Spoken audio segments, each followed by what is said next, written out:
اب یہ کون بیان کرے؟ اگر یہ بیان کریں گے تو حضرت صدیق اکبر اور حضرت حسین رضی اللہ تعالیٰ عنہ کے درمیان پھر اختلاف چھ مانا دار ہے، اور یہ بیان کرتے بھی نہیں ہیں اور نہ ہی ان کا ارادہ ہے کہ یہ بیان کریں۔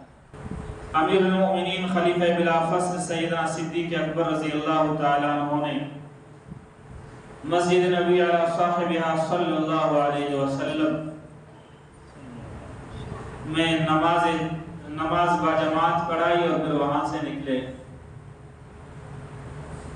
فاروق اعظم بھی ساتھ ہے، عثمان غنی بھی ساتھ ہے، حیدر کرار بھی ساتھ ہے، اور دیگر صحابہ کرام بھی پیچھے پیچھے آ رہے ہیں۔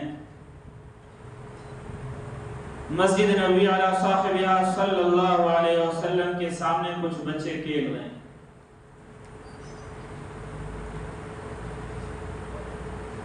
سیدنا صدیق اکبر رضی اللہ تعالیٰ عنہ کی نگاہ جب بچوں پر پڑی تو ذرا تیز قدموں چلے۔ امام جب تیز چلتا ہے تو مقتدی پریشان رہتے ہیں کہ کیا پریشانی ہو گئی۔ مقتدی پریشان ہو گئے، حضرت علی بھی ساتھ ہے، وہ بھی پریشان ہو گئے۔ سیدنا صدیق اکبر رضی اللہ تعالیٰ عنہ تیز قدموں چلے، جا کے ایک بچے کو پکڑا، پکڑ کے سینے سے لگایا، سینے سے لگانے کے بعد پیشانی سے بوسہ دیا۔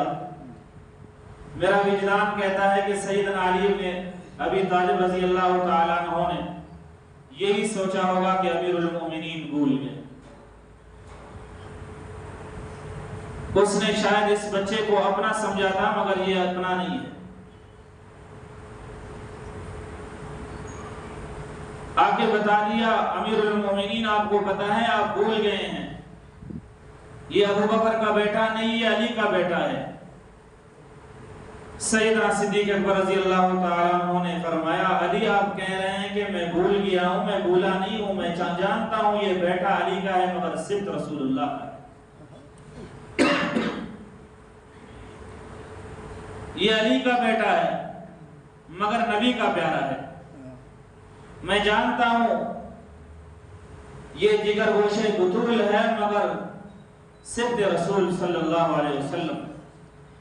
فرمایا میں اس کو اس وجہ سے اٹھایا، سینے سے لگایا، پیشانی پہ بوسہ دیا، اس لیے کہ یہ رسول اللہ کا نواز ہے۔ اب یہ کون بیان کرے؟ اگر یہ بیان کریں گے تو حضرت صدیق اکبر اور حضرت حسین رضی اللہ تعالیٰ عنہ کے درمیان پھر اختلاف چھ مانا دار ہے، اور یہ بیان کرتے بھی نہیں ہیں اور نہ ہی ان کا ارادہ ہے کہ یہ بیان کریں۔